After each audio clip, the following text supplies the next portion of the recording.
If we're talking Earth, Wind, and Fire from 1973 to 1980, 81-ish, put their catalog up against anybody. And I'm talking as a fan of P-Funk. I'm talking as a fan of Ozzy Brothers. Talking about as a fan of Confunction, Ohio Players, Commodores. That Earth, Wind, and Fire run, special. Absolutely special.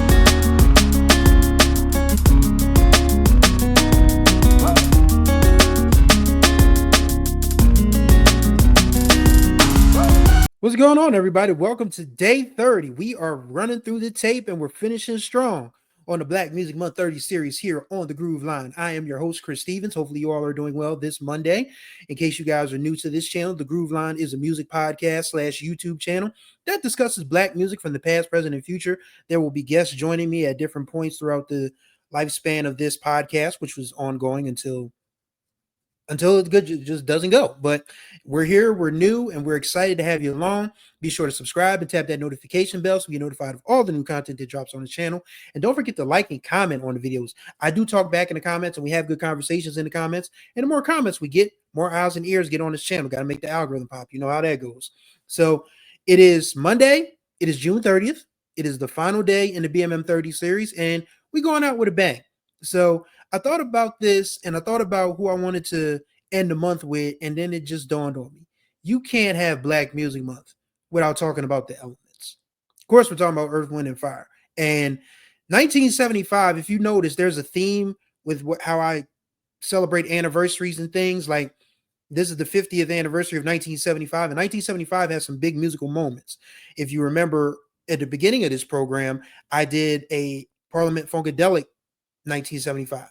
This entire month has been about, on Fridays, has been about Philly International Records in 1975 and the strife they went through. But 1975 was the year that Earth, Wind, and Fire went absolutely supernova. They were coming fresh off of 1974's Open Our Eyes and 1973's Head to the Sky, the first two albums that people really started paying attention to this sort of transcendental musical group with different styles, African clothing, very bright garb, and all of that stuff. And they just took off like a rocket in 75, make no mistake about it. And it starts off with That's the Way of the World. Actually, this was an album and a soundtrack to a movie which I have never seen. Like, I just have not had a chance to watch whatever this movie that Maurice and the gang scored. But it turns out to be an important album from the sense that this is when Earth, Wind, and Fire becomes Earth, Wind, and Fire. That, like, there's no turning back now. Like, these dudes are the top of the pops. I mean, earlier in the decade, you had the Ohio Players. Parliament Funkadelic was making some news. Rufus and Shaka Khan. I mean, bands in the 70s were, this is when bands in the 70s really started to pop around the middle part of the decade. And the Elements were no exception, but That's the Way of the World was just an unbelievable album. It starts off with Shining Star, for crying out loud. I mean, when you get started an album with Shining Star, like that guitar riff, here come the horns. And Maurice, when you wish upon a star. And then Philip comes in, on his verse. I'm not even going to try to do Philip's part because for some strange reason, I've developed a sore throat while recording these last few episodes. I don't know why. Probably because I'm talking too damn much. But when you can start an album with Shining Star, then come back with That's the Way of the World. And there's also It's All About Love. I mean, All About Love is probably my favorite Maurice White-led Earth, Wind, and Fire song because he just sings in a very peaceful, conversational tone, but it's clear that he's still singing, and then he starts preaching at the end. We get into all kinds of things, all kind of cult sciences like astrology and mysticism and world religion. And he was really talking. It's like, my favorite part is like, you got to look at the things around you. Look at the bird, look at the beauty, like the birds and the trees. And if there ain't no beauty, you got to make some beauty. Have mercy. Let me tell you something. Feel it. Feel it. Talking about beauty. Feel it. Like, Maurice was in his bag. Make no mistake about it. That man was in his bag on All About Love. And then there's a nice little 90-second outro called First Impression. I think that's Larry Dunn on the keyboards. In fact, I'm quite sure of it. And I remember hearing this as a child because I think Tony Brown used to use this intermittently on the Quiet Storm. Tony Brown, that's my guy. And listening to WDAS as a youngster up past my bedtime, I heard that keyboard thing a few times. And I can't really imitate it, but if you listen to All About Love, parentheses, First Impression, you know what I'm talking about. And of course, the gem on this album, well, the showstopper as it would be, is Reasons. And Reasons, well, we know the reasons. Reasons was great. Of course, Philip Bailey singing as high as he want to sing about a one night stand. People love that song, but people are not listening. And now, after the love games have been played, all our illusions were just a parade. And when the reasons start to fade, I'm singing a live album version. We'll get more into that in a second. But That's the Way of the World really got Earth, Wind, and Fire off and running. Shining Star was a pop smash. That's the Way of the World and Reasons crossed over R&B. All About Love has become an Earth, Wind, and Fire deep cut fave of all the, from all their fans. So it's a really good start. This album came out in March of 75 because Open Our Eyes came out around the same time, around the same month in 1974. So they just had a really good sort of rhythm going, when Open Our Eyes took over with Mighty Mighty, Kalimba Song, and all the other good stuff on that album. They were like, all right, we got to get back in the studio. And they came back with That's the Way of the World. Then they went out on the road. They went out on the road to Philly, Atlanta, Boston, Chicago, you name it. They were out there in 75. And the result of that is Gratitude. Gratitude is a live album with 10 selections from the Earth, Wind, and Fire catalog, especially Devotion. We want y'all to clap your hands this evening. Come on, y'all. Ha. Said it, it's all right.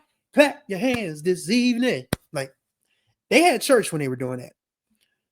And Earth, Wind, and of course, Philip Bailey's live version of Reasons, the one I just sang for y'all a couple minutes ago, eventually became one of 1976's biggest songs and one of the biggest fool around songs to ever be recorded.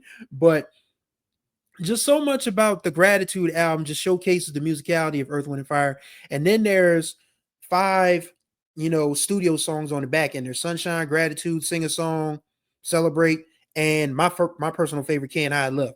I just said that All About Love was my favorite Maurice White-led Earth, Wind, and Fire song, but damn it, I forgot about Can't Hide Love. Another smash written by the late, great Skip Scarborough. Skip Scarborough, man, one of the most underrated songwriters and producers of his day, wrote this one. This one was actually recorded first by a group named Creative Source, the same ones who had I'll Find You Anywhere, which was sampled by The Game for Wouldn't Get Far and Jadakiss for By Your Side. But yeah, Skip Scarborough wrote that for another band, but Earth, Wind, and Fire adopted it, and Maurice as much as a man from Chicago in his mid-30s could put his Mac down in the mid-70s, he was doing it. You want my love and you can't deny.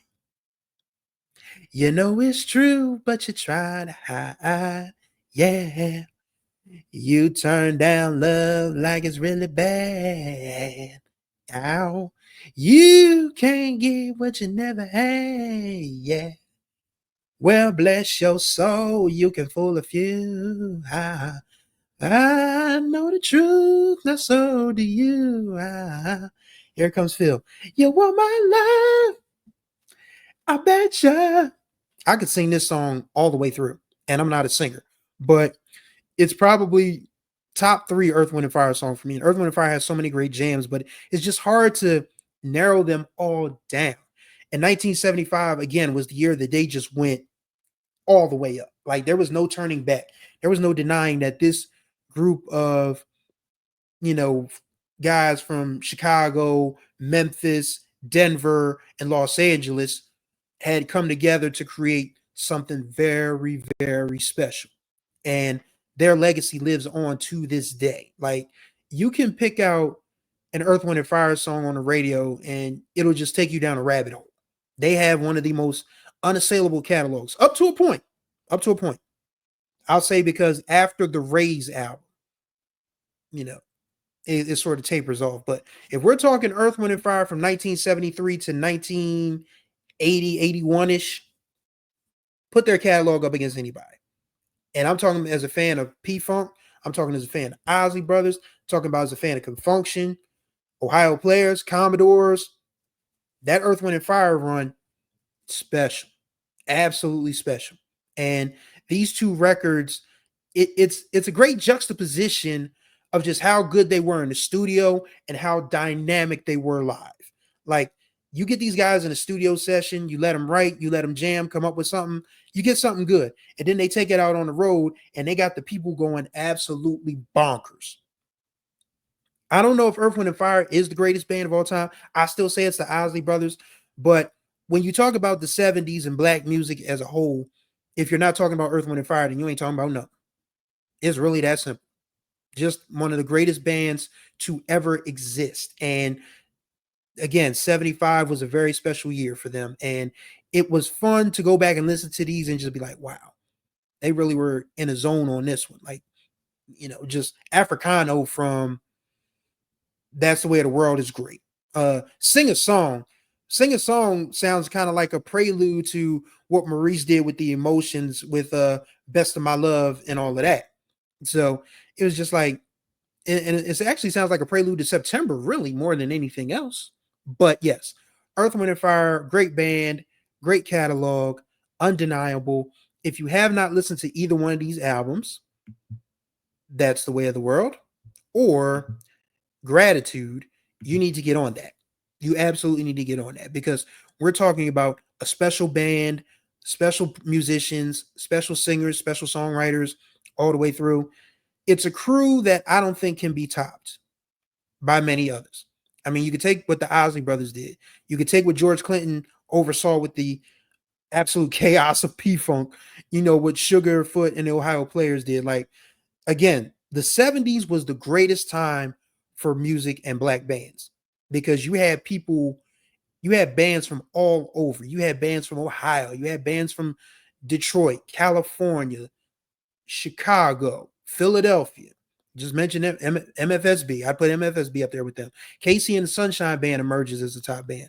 The Commodores from Tuskegee, Alabama. It's like you can pick a band and just get lost in a rabbit hole for a day or two and just be like, wow, they did this, or wow, this sounds great. Wow, I never heard this before. It's incredible. It's absolutely incredible. It was a wonderful time for black bands. It was a wonderful time for black music, period. And closing out this month, I think it's important to, discuss and talk really briefly about why black music matters. It's undeniable now that we live in a world and a time where black people are the enemy of white folks who feel insecure and need validation about their own existence. From everything they do, from the music they make, to the money they make, to how they look, how they date, how they raise their families, everything. And black people are the enemy of that because we've done things cooler and with less, mind you, for longer. We came to this country on boats.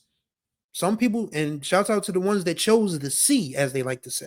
Like, they would rather die at sea than be trapped in bondage. And the ones that trapped in bondage ended up building this country for absolutely free and taking a whole ton of abuse that we don't even know the half of at the same time. So when we finally got free, when we were able to do our own thing, we were already 100, 200, 300 years behind.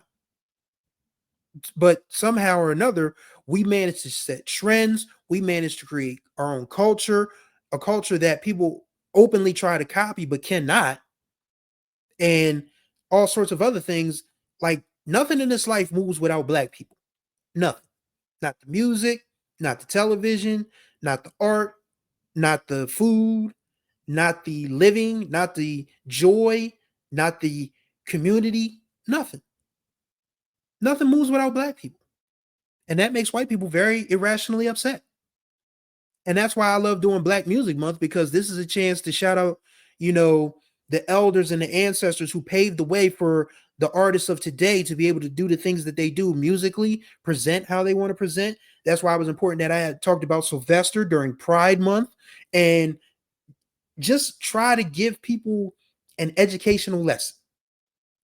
I mean, because I know education is very unpopular now, People don't like to learn anything. People don't like to read. People don't like to think. People don't like to research. But I'm going to try to do it anyway, especially through music, because music is my love. And black music is my heart and soul, as you can see by this Purple Rain t-shirt I proudly wear. Shouts out to the late, great Prince. But just if you learn anything from what I've given you these last 30 days, with having Stephen J. Gaither on, with having Evan Barnes on, with having Kelly Forkenbrock on, talking about, Betty Davis, Denise Williams, combining the secular and the spiritual, talking about everything that Philadelphia National Records went through in 1975, why Alexander O'Neal's debut album is so important. Just take something from what I've done these 30 days. I'm not talking to the black music fans out there and music lovers, because y'all know what's good. I'm talking about anybody who may stumble upon this channel and maybe didn't think about it before. Those are the people I'm talking to. Be sure to check this out and learn more, and be sure to stick around because we got more great stuff coming. But this project has always been something near and dear to my heart. I've done it in other several iterations, and this one feels like it sticks because I finally decided to focus on music podcasting as a true passion of mine. And we've had a great month. I mean, some of the videos have gone, higher than others. Others have gotten more comments, others have gotten likes. But the important thing is the algorithm tells me, and the stats tell me that somebody's watching and somebody's listening. And I'm eternally grateful. I mean, that's me showing gratitude. We talked about Earth, Wind, and Fire gratitude. This is Chris Stevens' gratitude. So this month has been special. This month has been fun. It has been a challenge, but I thank you all for taking this ride with me. This has been the long journey. We're going to have shorter journeys coming. I'll probably only go back to posting once or twice a week, but they're all going to hit because I love music, and I think you do too if you're here. And I thank you for being here. So thank y'all for sticking around for all 30 days. We ran through the tape. We're done. Thank you for tuning in for the BMM 30 series here on the Groove Line. Greatly, greatly, greatly, greatly, greatly appreciate y'all. Once again, contact information for me and the Groove Line will be in the description below. Don't forget to like and comment on these videos because we have great conversations in the comments. And subscribe and tap the notification bell so you're notified of every new video that drops. There won't be 30 videos in a month anymore, but there'll be at least 4 or 5. Trust and believe. So thank y'all for riding with me on the Groove Line as always. And until the next time we ride, y'all be good or be good at it.